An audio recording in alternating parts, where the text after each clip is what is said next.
الله الله أكبر سبحان الله والحمد لله ولا إله إلا الله والله أكبر سبحان الله والحمد لله ولا إله إلا الله الله أكبر سبحان الله والحمد لله ولا إله إلا الله الله أكبر سبحان الله والحمد لله ولا إله إلا الله الله أكبر سبحان الله والحمد لله ولا إله إلا الله الله أكبر سبحان الله والحمد لله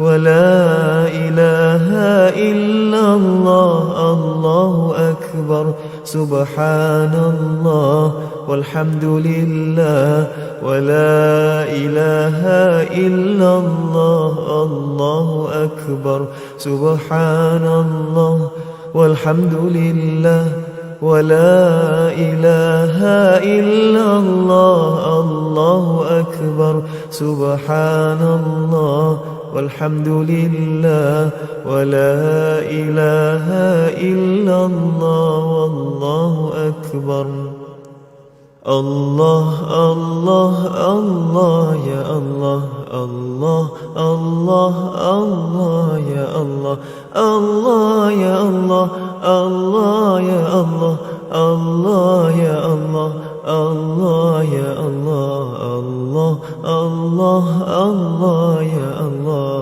الله الله الله يا الله الله يا الله الله يا الله الله يا الله الله يا الله الله الله الله يا الله الله الله الله يا الله الله يا الله الله يا الله الله يا الله الله يا الله الله يا الله الله يا الله الله يا الله الله يا الله الله الله الله يا الله الله الله الله يا الله حسبي ربي جل الله ما في قلبي غير الله نور محمد صلى الله حسبي ربي جل الله ما في قلبي غير الله نور محمد صلى الله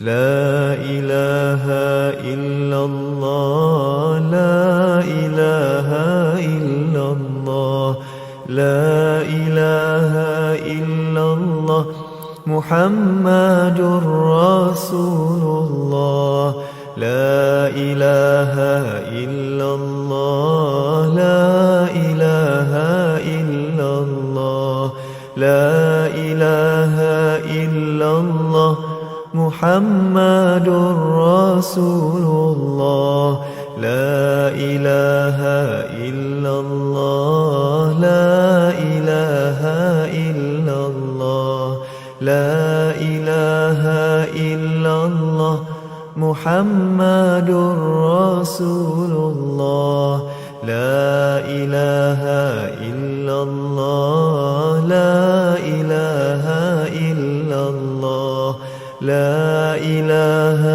إلا الله محمد رسول الله يا الله يا الله يا الله يا الله يا الله يا الله يا الله يا الله يا الله يا الله يا الله يا الله يا الله يا الله يا الله يا الله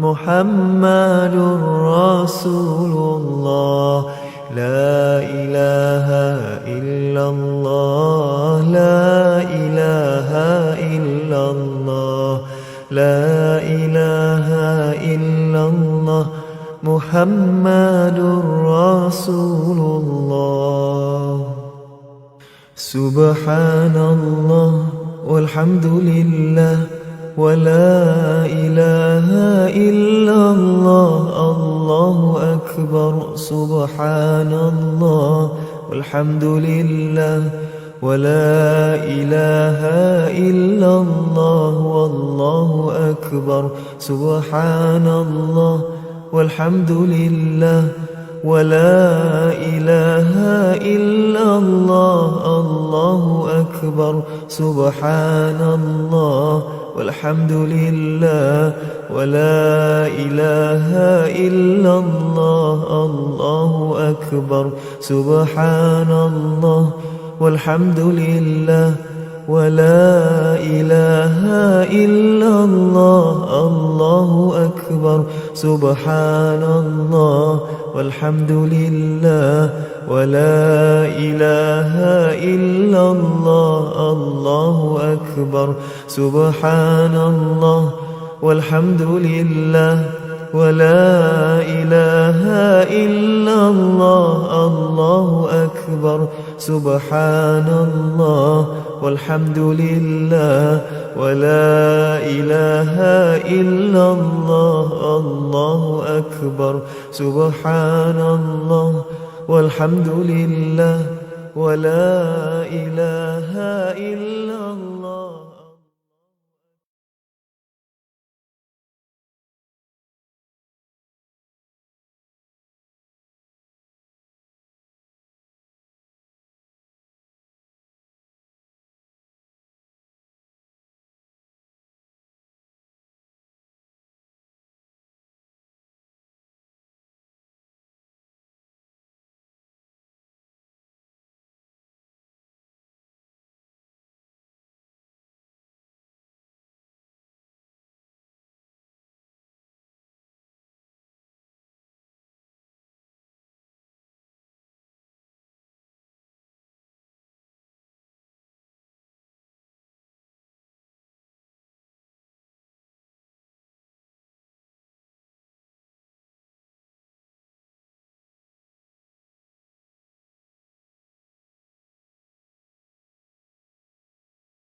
Kutiba alaikumul qitalu wa huwa kurhul lakum. Kutiba ni makna difardukan. Seperti mana Allah berfirman, kutiba alaikumus siyam. Dalam ayat yang lain, kutiba alaikumul qisas.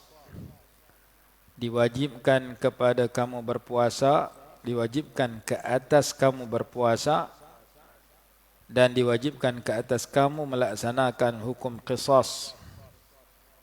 Di sini kutiba alaikumul qital. diwajibkan kepada kamu berperang. Jadi Allah Subhanahu wa taala menyatakan wajib, sembahyang pun wajib juga. Yang disebut juga perkataan kitaban. Allah berfirman, "Innas salata kanat 'alal mu'minina kitaban mawquta." Sesungguhnya sembahyang itu ke atas orang-orang yang beriman merupakan suatu kewajiban yang mempunyai waktu. Yang ada waktu dah. Subuh waktu ni, Zuhur daripada waktu ni sampai waktu ni, Lohak, Asar, Maghrib, Isya sama. Kalau dah keluar pada waktu tu, maka nama dia qada. Dalam waktu tu nama dia ada, nama dia tunai. Jadi sembahyang adalah kitaban. Adalah satu kewajipan, satu kefarduan. Perkataan yang sama digunakan pada puasa. Kalau sembahyang digunakan kitaban mawquta, puasa digunakan kutiba alaikumus siyam. Diwajibkan ke atas kamu berpuasa. Kalau puasa digunakan perkataan kutiba, hukum Allah juga yang perlu dilaksanakan juga digunakan perkataan kutiba. Kutiba alaikumul qisas. Diwajibkan kepada kamu melaksanakan hukum qisas. Dan perkataan yang sama digunakan dalam bab berjihad pada jalan Allah. Memerangi golongan kafir harbi yang disebut kutiba alaikumul qitalu wa huwa kurhul lakum, ay wa huwa makruhun lakum tab'an limasyaqqatih. Difardukan atau diwajibkan ke atas kamu berperang dengan orang kafir, sedangkan berperang itu tidak disukai bagimu di sudut tabiat kamu kerana dia menyusahkan.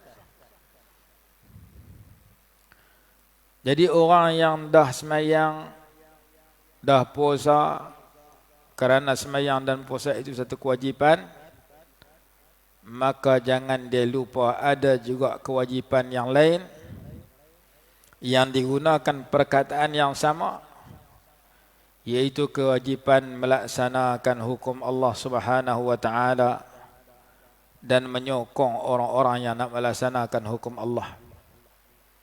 Ada orang dia berusaha mengajak manusia supaya mengharamkan judi. Satu usaha yang baik. Dan kita orang beriman yang semayang tak tinggal, puasa tak tinggal, kena setuju dengan orang yang mengajak kepada pengharaman judi. Kena menyokong orang yang mengajak kepada mengharamkan arak. Kerana dua-dua itu wajib. Melaksanakan hukum Allah wajib. Sama dengan wajibnya semayang, wajibnya puasa, wajibnya menuntut ilmu, wajibnya berjuang menghadapi musuh-musuh Allah Subhanahu wa taala.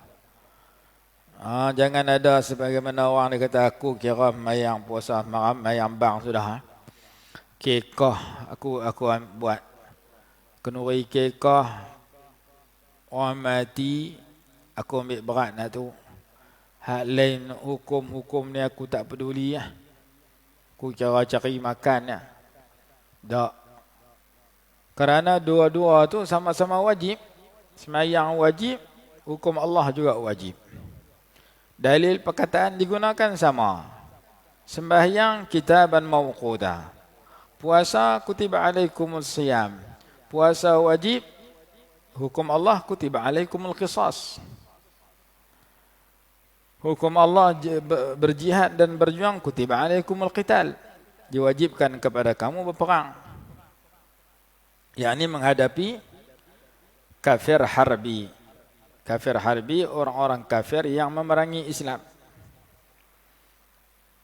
Itu di sudut penggunaan Al-Quran. Kerana ada orang mayang tak tinggal, puasa pun bagus, pergi umrah haji pun elok, Macam hukum Allah dia tak sokong, dia tak mau. Dia mau kepada hukum ciptaan manusia. Itu tak betul ya. Kerana mengikut hukum Allah juga satu kewajipan. Dan Allah Subhanahu wa taala menegaskan sesiapa yang menolak hukum Allah dia orang yang rugi. Lah ni tak pasal rugi ya. Rugi bila? Rugi di akhirat. Kita ulang selalu ayat yang menyatakan orang yang mengenepikan ajaran Allah itu rugi, iaitu ayat 85 surah Ali Imran. Wa man yabtaghi ghairal islami dinan falan yuqbala minhu wa huwa fil akhirati minal khasirin. Ujung ayat kata lagu tu. Ayat 85 surah Ali Imran sebelah kanan. Sebelum juzuk keempat. Juzuk keempat sebelah kiri. Juzuk keempat lan tanalul birra hatta tunfiqu mimma tuhibbun. Ayat 92 yang tu. Lan tanalul birra ayat 92. Yang ni ayat 85 sebelah kanan. Baris yang keempat daripada atas. Wa man yabtaghi, dan barang siapa yang menginginkan,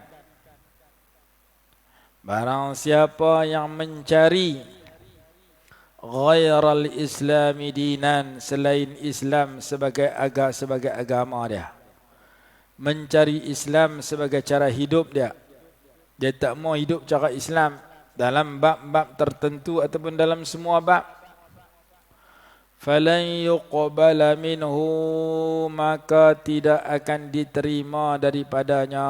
Allah tak terima amalan yang bercanggah dengan Islam.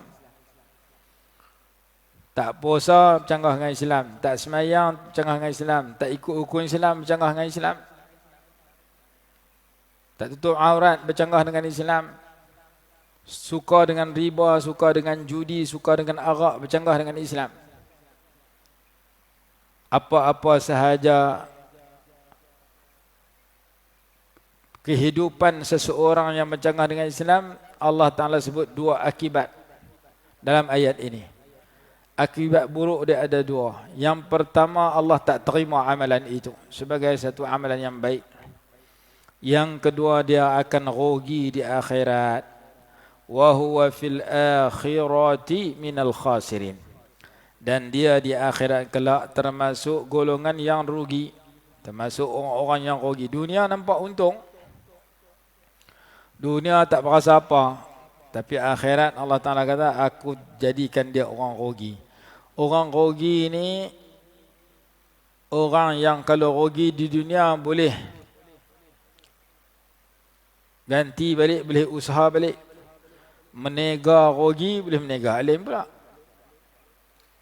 Menega di dunia kalau rugi boleh tukar perniagaan lain.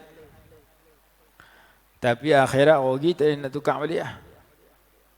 Allah Ta'ala kata ada dua akibat buruk pada ayat 85 surah Ali Imran. Dua akibat buruk akan menimpa orang yang menolak Islam sebagai cara hidup dia.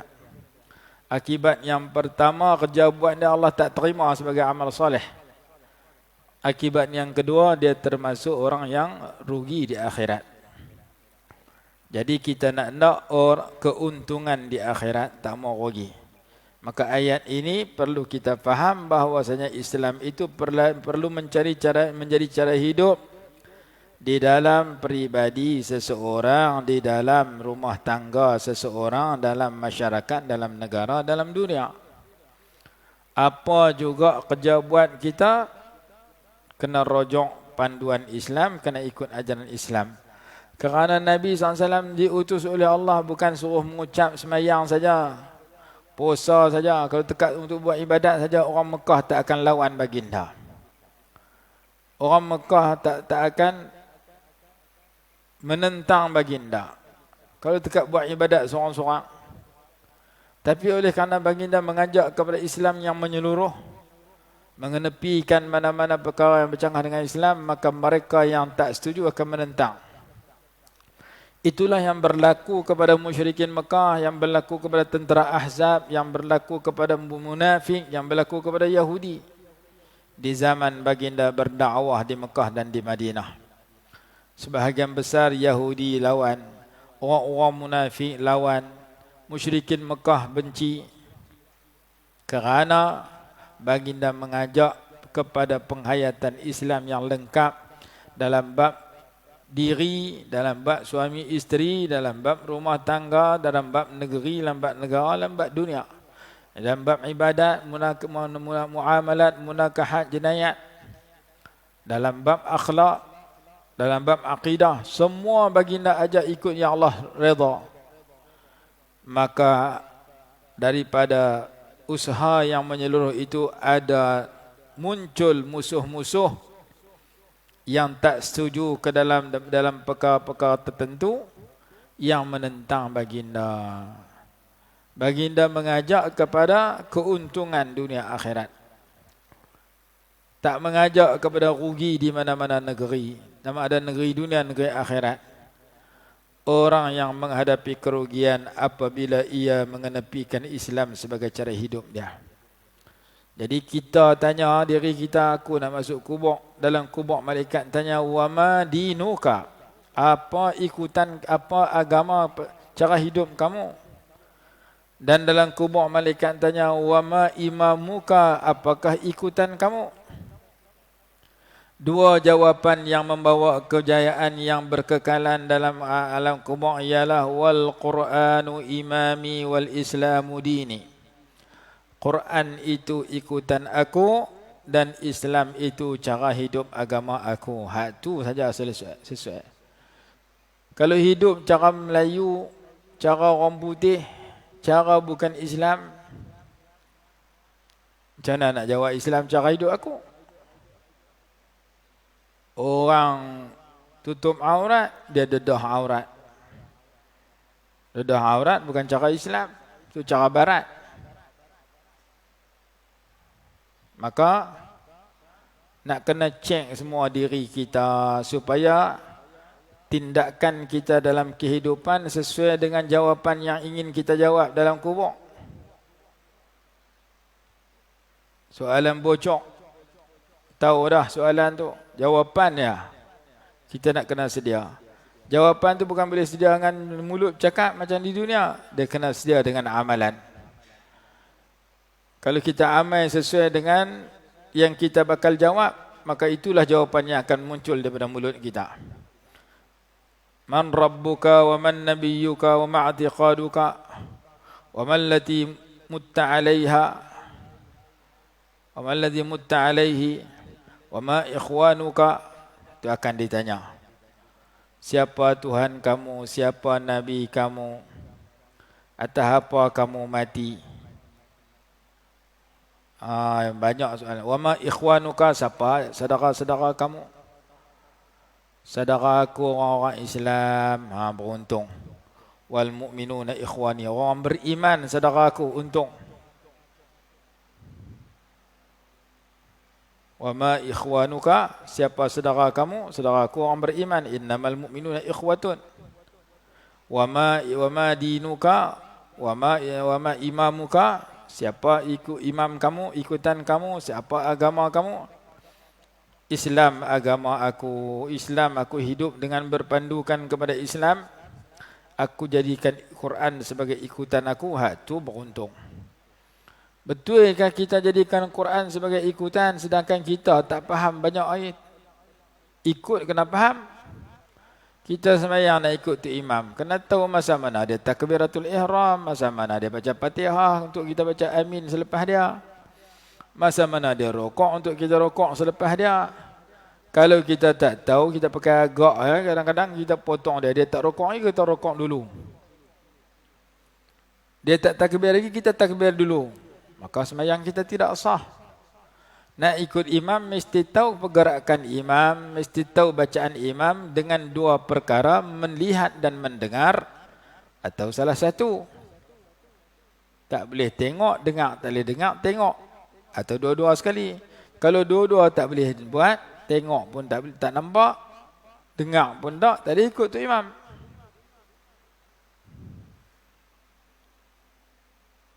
Kalau jaraknya jauh, tak boleh sampai ke tu imam, semayang satu stadium, mikrofon tak ada, maka kita jadikan orang depan kita sebagai perantaraan antara kita dengan tu imam. Kita ikut orang depan kita ikut orang depan dia ikut depan dia sampai kat tu imam. Tu imam Allahu Akbar rukuk, kita tak dengar, tapi kita tengok orang depan kita rukuk, kita rukuk. Tu imam sami Allahu liman hamidah i'tidal, kita tak dengar sebab jauh sangat, mikrofon tak ada, putus karan. Maka berpandukan kepada perantaraan antara kita dengan imam. Duduk depan kita. Baru boleh ikut imam. Kalau orang tu pekak dengan buta, tak boleh ikut imam. Bahkan dia bukan mukallaf.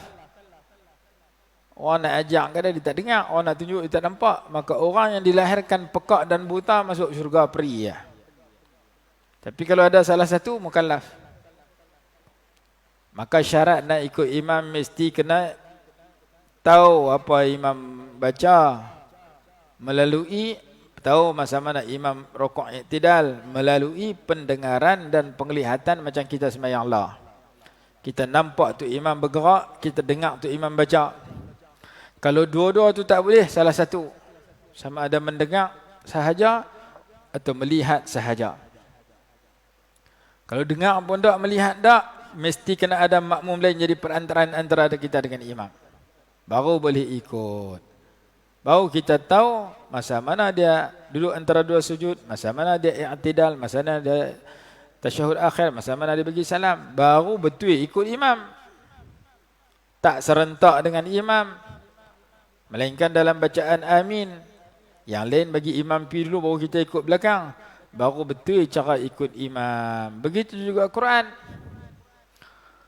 Wal Quranu imami, Quran itu ikutan aku, mesti betul dengan apa yang kita nak ikut. Quran khabar riba haram, kita jadi riba boleh pula dah. Mana kita bercanggah dengan tu imam. Macam orang ikut sembahyang tu imam dalam sembahyang, canggah dengan tu imam. Tu imam rukuk, kita duduk qiyam tak mau rukuk. Tu imam rukuk, i'tidal, kita sujud awal pada tu imam. Bila bercanggah dengan tu imam, ikutan itu tidak sah, sembahyang itu tak sah. Maka bercanggah dengan Quran, tindakan dia tak sah dan tak betul. Tang semayang ikut Quran, tang puasa ikut Quran, tang aurat tak ikut Quran.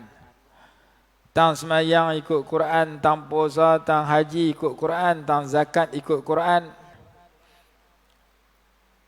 Tang hukum hakam yang lain tak mau ikut Quran, tak betul. Maka pastikan tazkirah, peringatan yang kita dengar tiap-tiap kali kita iring orang pi ke kubur. Ada adik-beradik kita mati, kita pi kubur. Lepas kambuh si mati, tanam si mati, orang baca talqin. Antara ayat yang sering dibaca sewaktu baca talqin, kullu nafsin dha'iqatul maut wa innama tuwaffawna ujurakum yawmal qiyamati faman zuhziha 'anil nari wa udkhilal jannata faqad faza wa mal hayatud dunya illa mata'ul ghurur. Kullu nafsin za'iqatul maut, setiap yang bernyawa, setiap diri yang hidup akan merasai mati. Wa innama tuwaffawna ujurakum yawmal qiyamah, hanya saja akan dibalas, diberikan pahala yang ganjaran yang sempurna kepada kamu semua pada hari akhirat kelak. Akhirat kelak akan diberikan balasan setimpal dengan perbuatan. Perbuatan baik, balas lebih baik. Perbuatan jahat, balas lebih jahat. Hak di akhirat semua lebih. Hak baik pun lebih, hak jahat pun lebih. Kerana perbandingan lebihnya akhirat dengan dunia seperti perbandingan air laut dengan air yang lekat di sepuntung jari manusia yang dicelup dalam laut.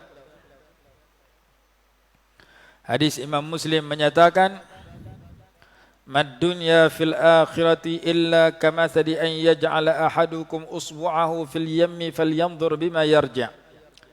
Tidak adalah perumpamaan dunia dengan akhirat itu melainkan seperti seseorang yang mencelupkan sepuntung jarinya ke dalam air laut. Kemudian dia angkat jarinya itu. Hendaklah dia lihat apakah yang lekat di jari dan apakah yang baki lagi daripada air laut yang dia celup. Jari kelingking kita pergi celup dalam air laut, kita angkat. Hak lekat di jari itulah dunia, hak baki dalam laut itulah akhirat. Maksudnya sehebat nikmat di dunia serupa air yang di jari, sehebat nikmat dalam syurga serupa air laut yang berbaki. Seburuk-buruk malapetaka keburukan di dunia serupa air yang di jari, seburuk-buruk malapetaka dalam neraka seperti air laut yang berbaki. Akhirat air di jari, dunia itu air di jari, akhirat itu air di laut yang berbaki. Indahnya dunia seperti bukan setitik air, setitik pun tak sampai. Yang lekat di jari itu saja. Indahnya syurga seperti air laut yang berbaki yang tidak ada pantai. Buruknya malapetaka di dunia, sakit 8 jenis, utang keliling pinggang, duduk dalam masalah demi masalah. Dia kata mati lebih elok daripada hidup. Hidup sakit sakit ni. Orang lain sakit 3 jenis, aku 12 jenis. Darah tinggi, kecil manis, lemah jantung, gaut buah pinggang semua ada. Stroke lah. Aku tak tahan, dia kata, sakit teruk mata ni. Sakit teruk di dunia jauh lebih ringan berbanding dengan sakit dalam neraka. Sakit teruk di dunia serupa air yang lekat di sepuntung jari, sakit dalam neraka serupa air laut yang berbaki. Maka akhirat dengan dunia ni jauh perbandingan dia. Quran kata kullu nafsin dha'iqatul maut, setiap yang bernyawa akan merasai mati. Wa innama tuwaffawna ujurakum yaumal qiyamati, hanya saja akan dibalas, diberikan balasan, diberikan ganjaran kepada kamu secara lengkap pada hari akhirat kelak. Faman zuhziha 'anil nari wa udkhilal jannata faqad faza. Barang siapa yang dijauhkan daripada api neraka dan dimasukkan ke dalam syurga, maka sesungguhnya ia telah berjaya. Inilah kejayaan yang sebenar. Kejayaan di dunia jadi pemimpin yang hebat, kejayaan di dunia jadi orang kaya yang hebat, kejayaan di dunia jadi orang pangkat besar, kejayaan di dunia dapat gelaran hebat, yang tu sementara kejayaan tu, lepas ni kita tinggal. Tapi kejayaan yang berkekalan, kejayaan yang bagus, kejayaan masuk syurga. Kejayaan buat bendang dapat padi banyak, sementara. Kerajaan orang menega laku banyak, tu sementara. Kejayaan seorang pelajar dapat sijil besar, satu benda sementara, benda nak tinggal semua. Yang untung, yang betul-betul kejayaan ialah mati masuk syurga, jauh daripada api neraka. Itu kejayaan yang hakiki, yang sebenar, yang Rasulullah suruh kita cari. Faman zuhziha, apa makna zuhziha? Makna dijauhkan. Faman zuhziha, barang siapa yang dijauhkan, anin nar, daripada api neraka, wa udkhilal jannata, dan dimasukkan ia ke dalam syurga, faqad faza, sesungguhnya dia telah berjaya. Ni kejayaan betul. Hak lain sementara. Ayat berapa ni? Ayat 185 surah Ali Imran, juzuk yang keempat, muka surat 74. Ayat 185. Tiap-tiap kali orang baca talqin, hak tu lah kita dengar. Orang perempuan tak apa dengar masa dia tak pergi kubur, masa orang baca talqin. Orang lelaki kalau pergi kubur memang dengar. Ayat yang dibaca oleh si tu imam, tu guru atas kubur. Apabila datang kepada kamu dua malaikat, jangan kamu gentar, jangan kamu takut. Dia kata pandai duk pesan ke orang jangan tergentar, yang takut. Dia duduk atas kubur, bukan duduk dalam kubur. Kata tu imam kata, buat macam mana aku baca lagu ni, hadipa tulis aku ni. Jangan kamu gentar, jangan kamu takut, kerana mereka juga makhluk daripada makhluk Allah Ta'ala, sebagaimana kamu makhluk daripada makhluk Allah Ta'ala. Lepas tu di antara yang disebut yang tu. Faman zuhziha, barang siapa yang dijauhkan anin nar, daripada api neraka, wa udkhilal jannata, dan dimasukkan ia ke dalam syurga, faqad faza, maka sesungguhnya dia telah beruntung, dia telah berjaya. Wa mal hayatud dunya illa mata'ul ghurur, dan tidaklah di dunia ini, tidaklah kehidupan dunia ini melainkan ia hanya merupakan kesenangan yang menipu. Kesenangan yang menipu mana yang memperdayakan. Yang memperdayakan mana yang sementara, bukan original, bukan kekal. Itulah ayat yang diperingat ke orang mati dan diperingat ke orang hidup, haduk dengar, haduk ziarah orang mati. Ayat 185 surah Ali Imran. Lalu diperingatkan beberapa soalan yang bakal ditanya oleh malakul maut, oleh malaikat maut adalah oleh malaikat yang bertugas menyoal manusia. Kecuali orang-orang tertentu yang dijauhkan daripada soalan, yang diselamatkan. Orang yang mati syahid, orang yang mati malam Jumaat, hari Jumaat, tu dia ada kelebihan tersendiri. Mati di Mekah, Madinah, dijauhkan daripada fitnah kubur. Dalam kitab Imam Suyuti rahimahullah, Al-Hawil Al-Fatawi, disebutkan 7 hari manusia dikuburkan di soal pada masa itu. Maka golongan sahabat, mereka membuat kenuri atau bersedekah 7 hari itu dengan harapan Allah berkat sedekah yang diberikan itu bagi pihak si mati akan meringankan soalan dan memberikan kejayaan dalam fitnah kubur, ujian di dalam kubur yang dihadapi oleh si mati. Daripada hadis inilah riwayat Imam Tawus, maka dibuat kenuri kepada si mati, kenuri tahlil 3 malam, 7 malam. Ada riwayat 40 hari, maka dibuat hari ke-40. 40 hari yuftanu, difitnah, diuji akan si mati itu. Jadi 7 hari itu kerana kenuri yang dibuat oleh orang masih hidup, sedekah yang dilakukan oleh orang masih hidup itu, mudah-mudahan pahalanya dapat ke orang hidup buat kenuri itu, dan dapat kepada orang mati yang baru mati, kita buat kenuri jamu orang makan, mudah-mudahan dapat pahala kat tuan kenuri dan dapat kepada si mati yang tuan kenuri buat sebab si mati itu. Itulah dalil asal yang digunakan untuk kenapa orang buat kenuri 7 hari 7 malam setelah kematian orang mati, supaya manfaatnya kat kita masih hidup boleh makan. Dalam masa yang sama kita baca doa buat tahlil kepada si mati dan memberi manfaat kepada tuan kenuri yang buat kenuri, duit dia habiskan jamu kita makan, dia dapat pahala. Kerana hadis kata wa at'imut ta'am tadkhulul jannata bi salam. Jamu orang makan yang mudah masuk syurga.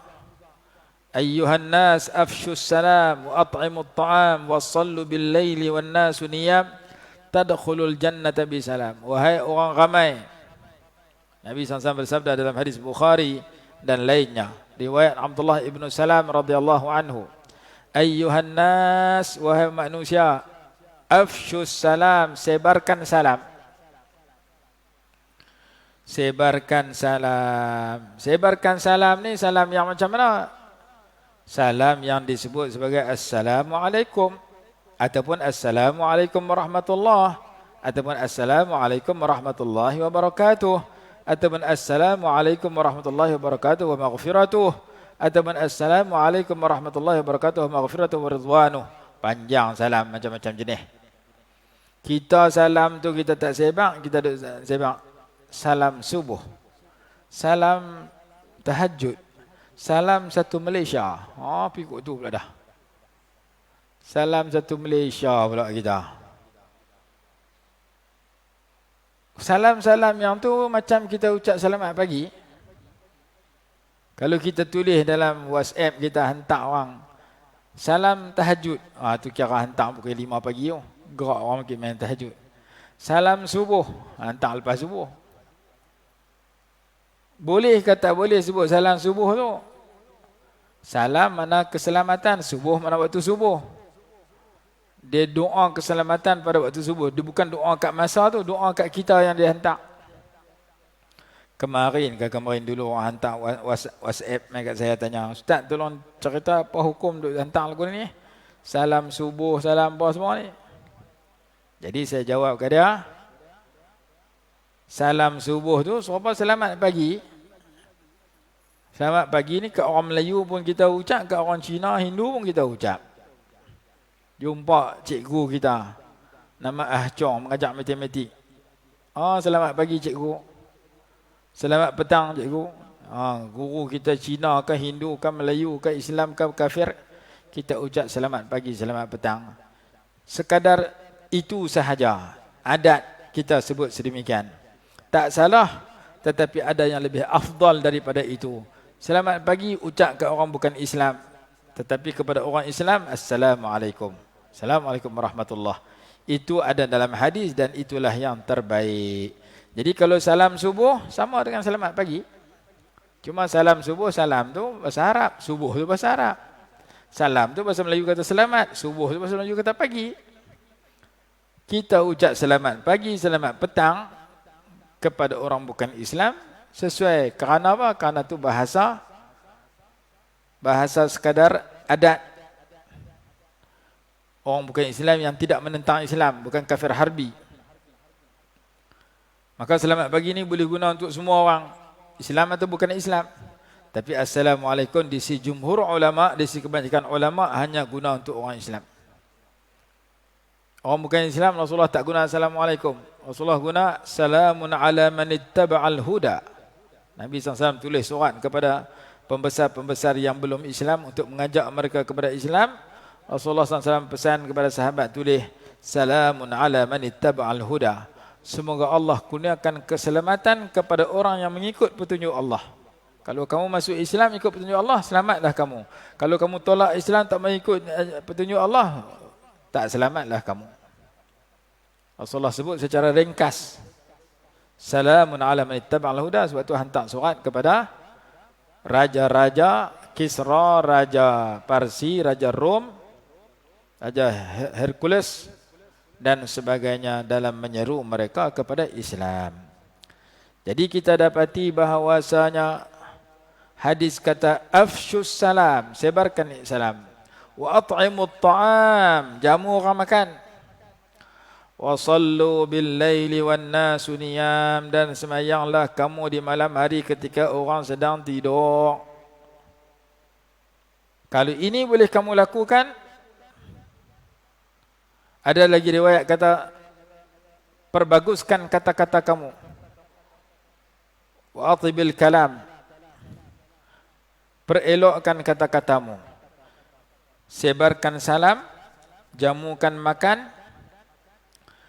baguskan cakap, dan sembahyang ketika orang sedang tidur, sembahyang tahajud. Kalau 3-4 perkara ini menjadi amalan kamu, tadkhulul jannata bi salam, kamu boleh masuk syurga dengan selamat. Jadi salah satu yang disebut dalam hadis itu ialah menjamu makan. At'imut ta'am, tapi tengok waktu, bukan menjamu makan pukul 12 tengah hari bulan puasa, itu haram. Jadi ketika orang mati kita jamu makan tiap-tiap malam, buat kenduri tahlil. Malam pertama roti pak sagi, malam lah baru nasi. Dia kata kalau buat malam pertama nasi, malam lah roti pak sagi, orang tak nampak kerja aku tu.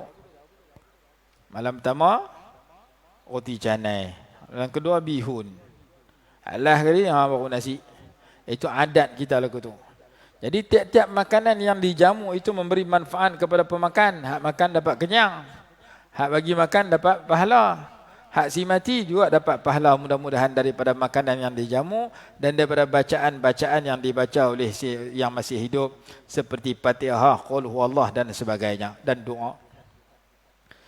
Itulah kisah bagaimana munculnya kenuri setelah kematian si mati kerana nak bersedekah kepada orang yang masih hidup dengan makanan dan orang yang masih hidup menghadiahkan pahala bacaan kepada si mati.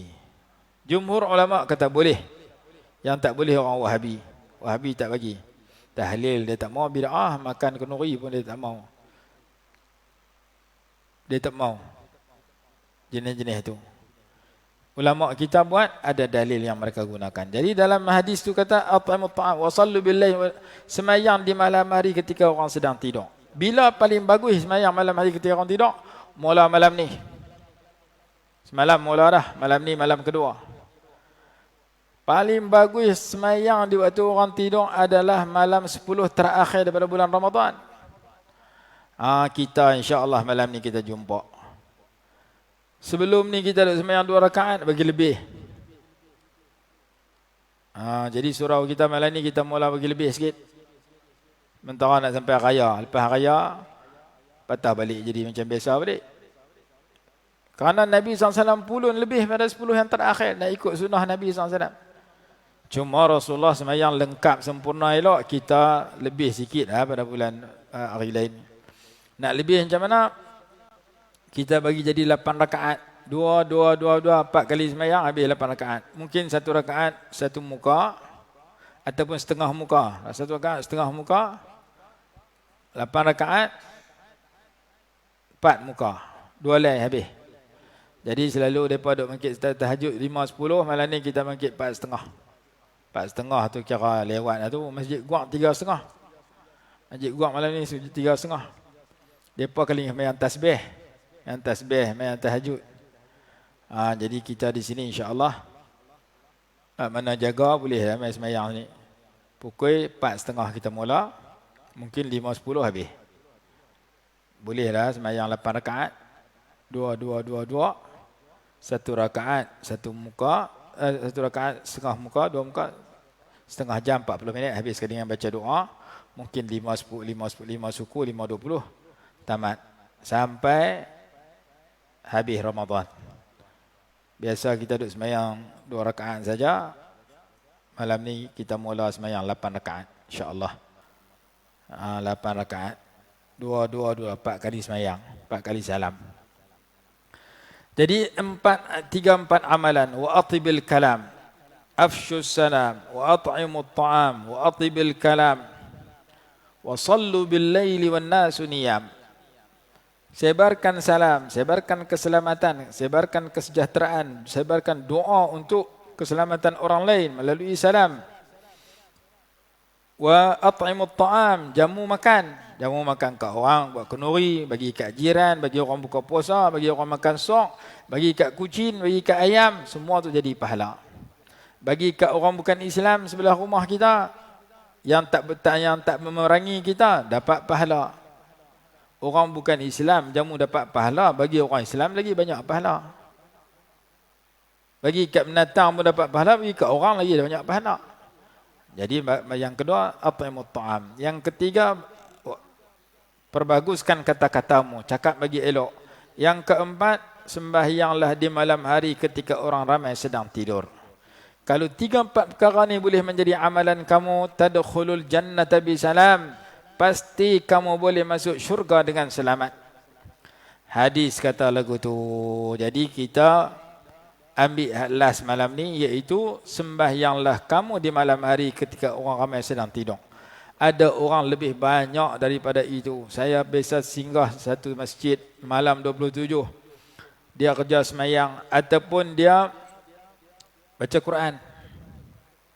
Dia iktikaf dalam masjid, dia tengok Quran, bacalah hati. Tengok habis. Tengok 30 juzuk habis apa aku tu. Dia tadabbur, perhati makna. Kali. Dia kata saya tak ada masa nak sembang. Malam ni malam 27, malam Lailatul Qadar ni. Saya nak baca Quran sampai habis. Baca dalam hati sambil tengok, sambil tumpu maksudnya. Dia tak jari tu, dia tak penunjuk dia tengok. Dia kali. 30 juzuk habis malam tu. Dia hanya tumpu maksud. Kalau baca dengan mulut, tak boleh pi. 30 juzuk nak habis malam. Dia kata nak ambil berkat ni malam Lailatul Qadar ni. Mudah-mudahan saya boleh khatam Quran malam Lailatul Qadar dengan baca dalam hati pun tak apa. Tapi saya nak tengok maksud tak patah. Ada orang buat lagu tu. Jadi duk di kita saja nak rebut sebanyak mungkin waktu yang Allah Ta'ala bagi. Bermula malam 21. Dah 20 dah lepas dah. 21 malam ni. 21 sampai malam 30. Kita nak lebihkan i'tikaf, nak lebihkan ibadat. Saya semalam tak ada habis, balik awal. Makan banyak orang buka puasa. Mayang 8 rakaat, kira nak pergi toilet. Boleh kat orang lain lah. Jadi malam ni kita azam nak berhabis 23. Dan kita nak makin awal sikit. Kerana kita nak mulakan qiyamul lail kita lebih awal daripada waktu biasa. Allah Subhanahu wa taala berfirman, kutiba alaikumul qital wa huwa kurhul lakum. Sampai habis ayat tu nanti kita sambung pagi besok. Wallahu alam. Bismillahirrahmanirrahim. Alhamdulillahirabbil alamin. Wassalatu wassalamu ala sayyidina Muhammad wa ala alihi wa sahbihi barik wa sallim. Allahumma anfa'na bima 'allamtana wa 'allimna ma yanfa'una warzuqna ilman yanfa'una birahmatika ya arhamar rahimin. Rabbana atina fid dunya hasanatan wa fil akhirati hasanah وقنا عذاب النار. صلى الله على سيدنا محمد وعلى آله وصحبه وسلم. الحمد لله رب العالمين.